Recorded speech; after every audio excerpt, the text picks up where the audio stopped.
আমাদের বিশ্বাসকেই আমরা ক্রিয়েট করেছি পৃথিবীর সব থেকে সুস্বাদু পিনাট বাটার কাপ, আর সেটা এইভাবে হলো। সত্যি বলতে রিসিস এই ক্যাটাগরিতে বহু বছর ধরে রাজত্ব করছে, আর অনেকেই ভাবে যে রিসিস হলো পৃথিবীর একমাত্র পিনাট বাটার কাপ। কিন্তু যখন ফেস্টিভ্যালস এটা নিয়ে কাজ করতে শুরু করলো, আমি শুধু সংখ্যা বাড়াতে চাইনি, আমি সম্পূর্ণ আলাদা কিছু করতে চাইলাম।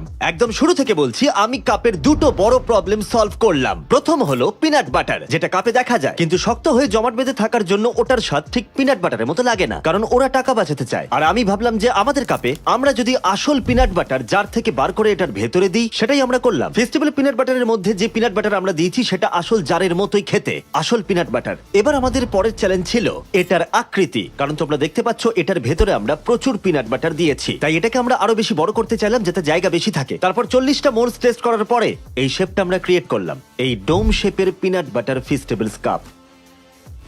যেমনটা তোমরা দেখছো এর ভেতরে অনেকটা পিনাট বাটার রয়েছে। এটা হাই কোয়ালিটি ফেস্টিভ্যাল চকলেট।